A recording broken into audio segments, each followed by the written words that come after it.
महामंत्र की महिमा का वर्णन करते हुए कहा, उड्डमहो तिर्यम्प्रिय जिन नवकारो पहाणवो नवरम नर सुर शिव सुखाणम कारणम इत्थ भुवनम नि। यह जो लोक है, इस लोक के कितने भाग माने जाते हैं? लोक के 3 भाग हैं, ऊर्ध्व लोक, मध्य लोक, तिर्यक लोक भी जिसको कहा जाता है, और अधो लोक। ये 3 हिस्से इस लोक के किए जाते हैं। और कहा गया यह जो नवकार मंत्र है, इस तीनों लोक में सबसे श्रेष्ठ माना गया। और इसकी साधना करते हैं तो इसकी परिणति क्या आती है कि यह मनुष्य जीवन के सुख, देव सुख और परम सुख अर्थात मोक्ष को देने वाला है। कि जो व्यक्ति इस श्रेष्ठ नवकार मंत्र की जो भुवन, त्रिभुवन में जो श्रेष्ठ माना जाता है, इस नवकार मंत्र की साधना आराधना करने वाला मनुष्य के परम सुखों को प्राप्त करता है, देव के परम सुखों को प्राप्त करता है, और भी उससे सबसे परम सुख कौन सा है कि मोक्ष सुख को भी प्राप्त कर लेता है। परंतु कब करता है कि जब नवकार मंत्र की साधना आराधना ढंग से करता है, श्रद्धा से, आस्था से करता है, पूर्ण समर्पण भाव के साथ में करता है, और विधि तरीके से, सिस्टम से करता है। तो हम नवकार मंत्र साधना करने का तरीका क्या होना चाहिए, विधि सिस्टम क्या होना चाहिए, उसके बारे में बातचीत कर रहे हैं। तो कल हमने कितने बिंदुओं को जाना? 4 बिंदुओं को जाना है। जब हम साधना करें, नवकार मंत्र की आराधना करें, तो हमें सबसे पहला काम क्या करना है? सीधा बैठना। क्या करना है? सीधा बैठना। दूसरा काम क्या करना है? आंखें बंद रखना है। तीसरा, लंबे श्वास के साथ में नवकार मंत्र की साधना आराधना करना है। और चौथा, शुद्ध उच्चारण। जो नवकार मंत्र बोलते हैं, जो नवकार मंत्र का जप करते हैं, उसका उच्चारण एकदम स्पष्ट होना चाहिए, शुद्ध होना चाहिए। क्यों? कि जितना आपका स्पष्ट उच्चारण होगा, शुद्ध होगा, उसकी वाइब्रेशन, उसकी तरंग उतनी ही ज्यादा शक्तिशाली होगी, और वह आपको, तन को, आपके मन को, आपके भावों को, कह दो कि आत्मा को सीधा प्रभावित करता है। इसलिए उच्चारण का बड़ा महत्व माना जाता है। और आज हम कुछ और बिंदुओं के बारे में जान लेते हैं। 5वां बिंदु है निरंतरता। 5वां बिंदु क्या है? निरंतरता। साधना में निरंतरता रहनी चाहिए, कंटिन्यूटी। और जब कोई व्यक्ति निरंतर साधना करता है तो कहते हैं उसकी शक्ति कई गुना बढ़ती जाती है। एक व्यक्ति है जो 2 दिन करता है, 1 दिन छोड़ देता है, 5 दिन करता है, 1 दिन छोड़ देता है, 10 दिन करता है, महीना करता है, 5 दिन छुट्टी कर लेता है। नहीं, जब हम निरंतर करते हैं तो निरंतरता से कहते हैं उस साधना शक्ति की वृद्धि होती जाती है, कई गुना वो मल्टीप्लाई होती जाती है। किस तरह से देखना, निरंतरता का परिणाम क्या आता है? एक बार की बात है, उदयपुर का मंदिर, जो वहां का भव्य मंदिर माना जाता है, और वह मंदिर 40 सीढ़ियां चढ़ करके मंदिर में प्रवेश करना होता है। कई कई जगह जाकर तो बहुत सीढ़ियां चढ़नी पड़ती है, तब जाकर के, अब जैसे कोई संदेश शिखर जी जाते हैं, पालीताना जाते हैं, तो वहां पे जाकर कितनी सीढ़ियां चढ़नी पड़ती हैं? वहां तो शायद हजारों सीढ़ियां भी चढ़नी पड़ती है। तो उस उदयपुर मंदिर में क्या 40 सीढ़ियां चढ़ करके मंदिर में प्रवेश होता था।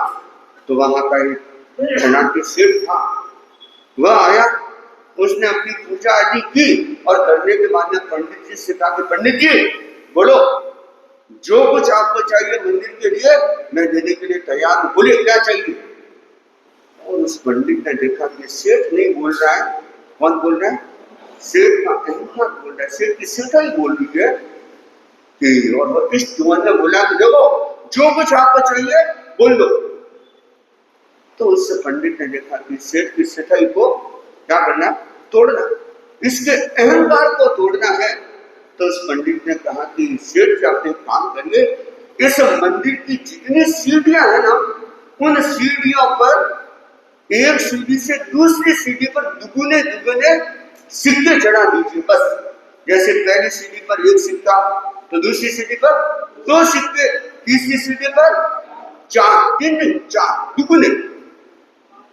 तो सेठ बोला कि पंडित जी आज मेरा इतना अच्छा मूड था, आज तो था कि मैं इस मंदिर के लिए कुछ बड़ा दान दूं, लेकिन आपने ये कहा मांगा कि नहीं सेठ जी आप तो बस इतना सा काम कर लो। सेठ ने कहा कि ठीक है, अपने आदमी को भेजा, मुनीम को भेजा था कि जा और सिक्के के कट्टे बोरे भर करके लेकर के आओ और आज तो मंदिर में हमको चढ़ाने हैं। अब सेठ ने चालू किया और बोरे घर से आने लगे। अब ताज्जुब करोगे, सेठ का कैसे लगा क्या पहली सीढ़ी पर एक, दूसरी सीढ़ी पर दो, तीसरी सीढ़ी पर, चौथी सीढ़ी पर, पांचवी पर, और चलते चलो आगे छठी पर, आगे फिर उससे आगे आगे बढ़ते जाओ। हाँ फिर रेखा को बड़ी सेठ और वो सेठ चढ़ाने लगा और देखते देखते सेठ का खजाना खाली हो गया, लेकिन वह सीढ़ियां नहीं भर पाया। पता है कितना हुआ?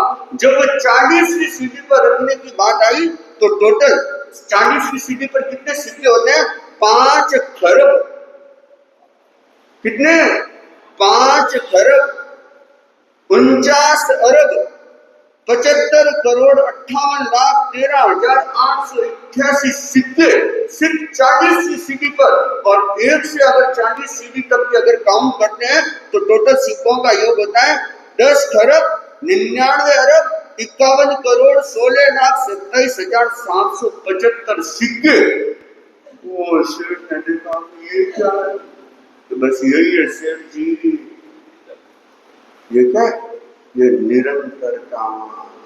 जब हम कोई साधना निरंतर करते हैं तो वह शक्ति द्विगुणित होती जाती है, मतलब बढ़ती जाती है। इसीलिए साधना में निरंतरता का महत्व है। अच्छा थोड़ा करो कोई दिक्कत नहीं है, लेकिन निरंतर करो, रेगुलर करो, तो देखना उसका प्रभाव हमारे जीवन पर अद्भुत होता है। तो साधना का 5वां सूत्र कौन सा है? निरंतरता। ऐसा मत करना कि बस 10 दिन तो सामायिक दिन, 2 दिन छुट्टी, 5 दिन की, 1 दिन छुट्टी, वो मत करना कि रोज तो नवकार यंत्र की माला करते दिन बाहर जाना है महाराज, बाहर जाओगे जना छूट रहे। अरे काम नहीं छूट रहे, बाहर जाना, खाना भी छूट नहीं रहा, खाना क्यों करो? बाहर जाके तो खाना नहीं छोड़ते, कोई थोड़ा सा घर के काम आ जाएगा, इतने में क्या करोगे? सामायिक करना छोड़ दोगे, माला करते तो माला करना छोड़ दोगे, ध्यान करते तो ध्यान करना छोड़ दोगे, लेकिन दूसरी बातें नहीं छोड़ते। सुजानगढ़ के एक श्रावक थे जिनका नाम था संभवतः मुझे जाते जाते दानवीर जी चोपड़ा, और उनके घर पे शादी, बारात आई हुई, और जैसे प्रवचन का समय हुआ 9:30 बजे और अपना सामान का बैग लेकर के ठिकाने की तरफ चलने लगे। लोगों ने पूछा कि सेठ जी कितने? अरे भाई प्रवचन है, कभी तो पर बारात बैठी है, करने वाले कर रहे सामाई ना, संतों का प्रवचन छोड़ो ना, एक सामाई करके तो मैं जरूर आऊंगा। सटाशर का दुर्गढ़ परिवार, और वहां अचानक रेड पड़ गई इनकम टैक्स, और मेहमान जवाई घर पे आके बैठे हुए हैं, पूरी जांच पड़ताल कर रहे। इतने में दुर्गढ़ जी नाम तो मैं भूल रहा हूँ, सेठ जी कि रही देखो मैं जा रहा हूँ, इन्हें आप ऐसे नहीं जा सकते हो, और कोई भी चीज है आप मना कर सकते, लेकिन प्रवचन सुनने में जा रहा हूँ, संत यहाँ पे विराज है और मैं प्रवचन सुनने के लिए जा रहा हूँ, किसके लिए आप एक काम करें, आप अपने आदमी को मेरे साथ में भेज दीजिए, बाकी मेरे यहाँ पर जितने आदमी कर्मचारी हैं, जो कुछ आप पूछोगे कहोगे सब कुछ आपको सहयोग करेंगे, और मेरे साथ अपने आदमी को भेज दीजिए, लेकिन प्रवचन सुनना नहीं छोड़ूंगा। ये क्या? ये श्रद्धा आस्था की थी, और साथ में निरंतरता, कंटिन्यूटी ना, साधना करना मैं कभी नहीं छोड़ूंगा। आप लोग क्या करते? क्या करते? बोलते सब सुनते नहीं, ना, कभी मत करना। बाहर चले गए, चाहे कहीं शादी में गए, चाहे व्यापार के लिए गए, लुधियाना में एक श्रावक है सूर्य प्रकाश श्याम सुता, जो भी उपासक श्रेणी के ऐसे संयोजक है और बड़े अच्छे तत्व के श्रावक के, बड़े मतलब श्रावकत्व जीवन उनका बहुत अच्छा है। वे चाइना भी जाते हैं, विदेशों की यात्रा भी करते हैं, लेकिन जहां भी जाकर अपनी सामयिक बैग, और सामयिक बैग उनकी शायद 1.5-2 किलो की होगी, साथ में ले जाना कभी नहीं बोलते। बारह जाने में तो सामयिक बैग पहले बार निकाल दे रहा ले जाए। अरे भाई ये क्या कोशिश करना, कहीं पर भी जाना पड़ जाए, लेकिन साधना करना कभी मत छोड़ना। तो जब नवकार मंत्र की साधना करते हैं, हमें 5वां बिंदु क्या ध्यान में रखना कि निरंतरता रहनी चाहिए। और अब जो मैं कुछ बिंदु बता रहा हूं, जो हमें विशेष ध्यान रखने योग्य है। छठा बिंदु है कि जब भी हम साधना करते हैं तो दुर्भावना से नहीं करना, अशुभ भावना से नहीं करना, किसी को नुकसान पहुंचाने की भावना से कभी नवकार मंत्र की साधना या और किसी भी तरह की साधना नहीं करनी चाहिए। नवकार मंत्र की साधना करनी है या विशेष साधना आराधना करते हैं, जिससे हमारा लक्ष्य क्या रहना चाहिए, आत्मशुद्धि, कर्म निर्जना, या कोई आपकी विशेष परिस्थिति है उसके निवारण के लिए बड़ी साधना करते, लेकिन दूसरे के नुकसान पहुंचाने के लिए दुर्भावना से कभी भी साधना नहीं करनी चाहिए। और चमत्कार के लिए या कुतूहल प्रदर्शन के लिए भी कभी साधना नहीं करनी चाहिए। कई लोग कुतूहल के लिए भी करते हैं, मंत्र साधना के प्रयोग कभी कभी किसी को चमत्कार दिखाने के लिए भी करते हैं, और ऐसा भूल से भी नहीं करना चाहिए, कई बार इसका बड़ा खतरनाक परिणाम आता है। तेरापन धर्म संघ के साथी आचार्य दानगणी, जिन्हें कच्ची पूछ कहा जाता था, जो कच्छ की जिन्होंने 3 बार बड़ी प्रभावशाली यात्राएं की और कच्छ यात्रा करके पुणे राजस्थान की ओर आ रहे थे, और एक क्षेत्र में रावले में रुके और वहां पर देखा तो महल गमगीन सा बना हुआ है, शोक का वातावरण है। तो जो गुड़ सवार था उसको पूछ लिया, भाई ये बात क्या है, मोहर ऐसा कैसे है? तो कहा कि महाराज अभी कुछ दिन पहले ही जो कुंवर साहब थे और एक बड़ी विचित्र दुर्घटना घट गई, उसके कारण से उनकी डेथ हो गई और ऐसा मोहर बना हुआ। तो कहा कि हुआ क्या? कहा कि कुंवर साहब थोड़े मंत्र तंत्र के प्रयोग जानते थे और एक दिन उनके और मेरे सामने हुआ ये सब। तो मैं उनके साथ में आना था, जंगल से वापस आ रहे थे और रास्ते में क्या हुआ कि एक बड़ा विचित्र दृश्य देखा। क्या देखा कि एक 2 सांप है और उसके ऊपर एक सांप बैठा हुआ, मतलब सवारी कर रहा है, और 2 सांप के ऊपर वो एक सांप ऐसे फण फैला, छोटा सा है लेकिन फण फैला हुआ बड़ी स्पीड में चल रहा है। तो कुंवर साहब को कुतूहल जगा और उन्होंने क्या किया, वो घोड़े से नीचे उतरे और उतर करके मंत्र बोल करके दुकान के आगे लकीर खींच ली, मतलब उनकी गति को अवरुद्ध कर दिया, रोक दिया। और इतने में क्या हुआ, वह जो ऊपर सांप जो सवारी कर रहा था वो नीचे उतरा और उस लकीर पर लोटपोट बस लकीर को मिटा दिया। वापस वो सांप सवार होकर के फिर चलने लगा। फिर कुंवर साहब ने क्या किया, वापस लकीर खींच ली, फिर वह सांप उतरा, फिर लकीर को मिटाया, फिर चलने लगा। फिर तीसरी बार कुंवर साहब ने और किया, फिर वह सांप उतरा, फिर उसने लकीर को मिटाया, फिर चलने लगा, लेकिन कुंवर साहब रुके नहीं। और फिर जब वो करने लगे तो मैंने मना किया, कुंवर साहब मत करिए, आपके मंत्र का प्रभाव इस सर्प जाति पर नहीं होने वाला है, इस नाग जाति पर नहीं होगा। लेकिन वो माने नहीं और फिर उन्होंने चौथी बार फिर मंत्र पढ़ करके लकीर खींची और इस बार सांप इतना गुस्से में आया और उसने फुफकार मारी उस लकीर पर, और जैसे लकीर पर फुफकार मारी और कुंवर साहब धूम धूम करके जल करके रहा। यह मंत्र का कुतूहल, चमत्कार का भाव या दुर्भावना, यह मंत्र के साथ कभी नहीं होनी चाहिए। अगर आपको मंत्र आराधना करनी है तो बड़े उत्कृष्ट भावों से करो, शुभ भावों से करो, शुद्ध भावों से करो, अपने कल्याण के लिए करो, लेकिन कभी किसी को नुकसान पहुंचाने के लिए क्योंकि मंत्र के बहुत तरह के प्रयोग होते हैं, हम इसकी भी चर्चा करेंगे। उच्चाटन, माराटन, विद्वेषण और शत्रुता के भावों से कितनों कितनों को नुकसान पहुंचाने के लिए करने वाले करते, हमको कभी नहीं करना। हमको तो आराधना करने के किसके लिए करनी है? अपने स्वयं की सुरक्षा के लिए, अपने आत्म कल्याण के लिए, अपनी कर्म निर्जरा के लिए, आत्म शुद्धि के लिए हमें नवकार मंत्र की साधना करनी चाहिए। तो छठा बिंदु है कि दुर्भावना से कभी नवकार मंत्र की साधना आराधना नहीं करना। और सातवीं बात है, एक साथ ज्यादा मंत्रों का प्रयोग नहीं करना और मंत्र को कभी प्रकट नहीं करना, गुप्त रखना। जो भी आप मंत्र साधना करते हैं, जो भी आप विशेष आराधना करते हैं, उसको कभी प्रकट नहीं करना। जितना गुप्त रखते हैं उतनी साधना शक्तिशाली होती है, और जितना बताते हैं ना उतनी साधना की शक्ति क्या हो जाती है? कमजोर हो जाती है। और एक साथ ज्यादा मंत्रों की साधना कभी नहीं करना। कई लोग क्या करते हैं, सामायिक में 15 तरह की मालाएं फेर लेते हैं, नवकार मंत्र की एक माला फेर लेते हैं, पार्श्वनाथ की एक माला फेर लेते हैं, ऋषभ प्रभु की 2 माला फेर लेते हैं, और नीचे जय दीक्षित की 13 माला फेर लेते हैं, भगवान महावीर की माला भी फेर लेते हैं। कितनी तरह की मालाएं फेर लेते हैं। लेकिन हमें यह चिंतन करना चाहिए कि ज्यादा गड्ढे खोदने की बजाय एक का गड्ढा खोद लो तो कम से कम पानी तो निकलेगा। और अगर जितना ज्यादा गड्ढे तो उनका मन उतना ही ज्यादा भटकता है। तो माड़ा करते हैं, सत्या आ माड़ा करते हैं, गुरुदेव आ माड़ा करते हैं, फिर कोई आए तो आ माड़ा करते हैं। और वो सारी की सारी माड़ाएं क्या करते हैं?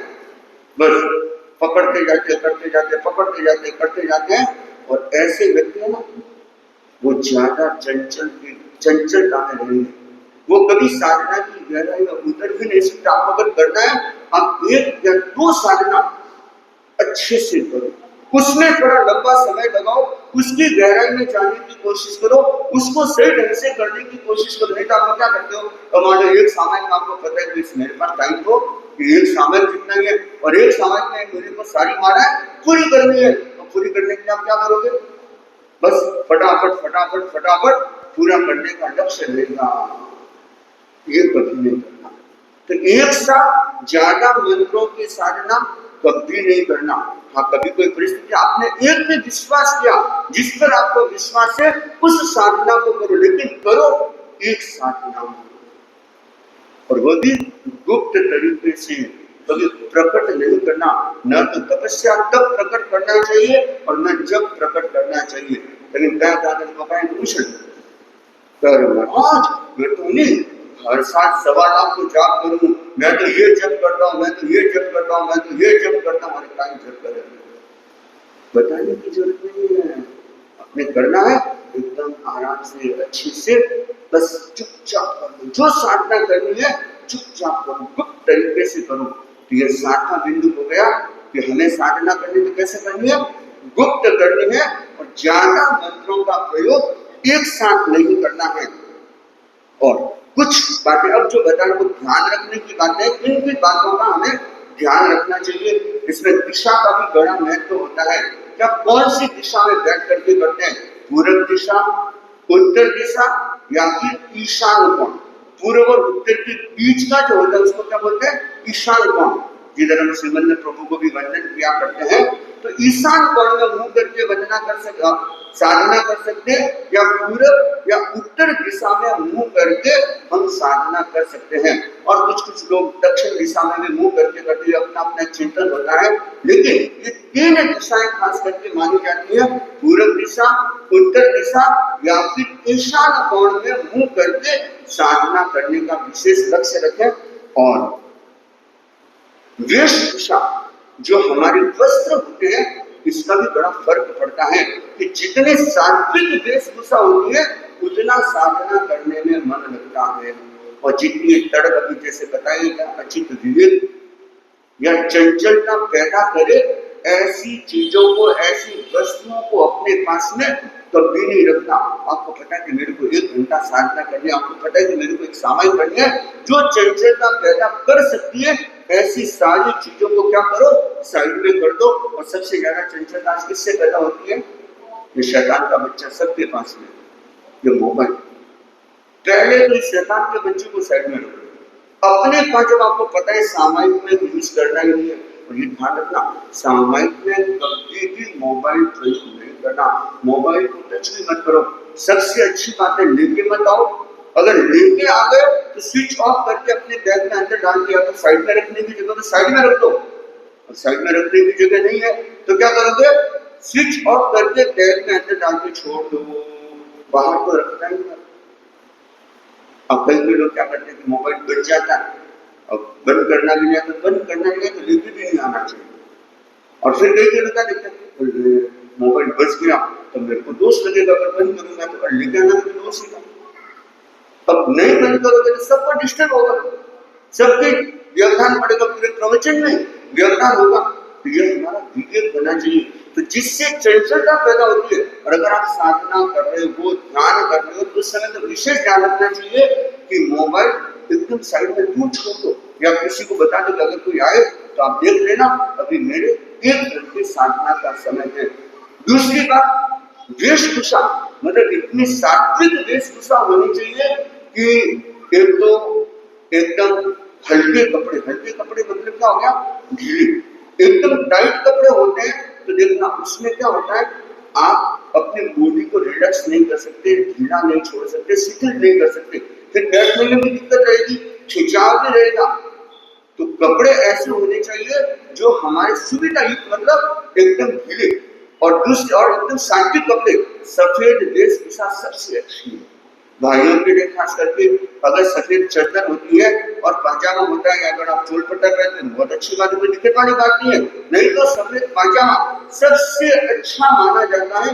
रंगीन कपड़े भी क्या करते हैं, चंचलता पैदा करते हैं, बस मां की तरह ठीक है, एकदम चौका, क्या व्हाइट एंड व्हाइट, ऊपर व्हाइट नीचे व्हाइट, सब व्हाइट, ये बहुत अच्छा, इसका भी प्रभाव पड़ता है, इसका भी हमारे मन पर, विचारों पर प्रभाव पड़ता है। और कहीं ना कहीं एकदम सात्विक वेशभूषा, इस तरह के कपड़े पहने, तड़क भड़क वाले तो होने ही नहीं चाहिए, चमकीले वस्त्र होने ही नहीं चाहिए, कीमती वस्त्र होने ही नहीं चाहिए, और अपने आसपास अपने शरीर पर बहुत कीमती चीजें भी नहीं होनी चाहिए, तो वो क्या करेगी, चंचलता पैदा करेगी।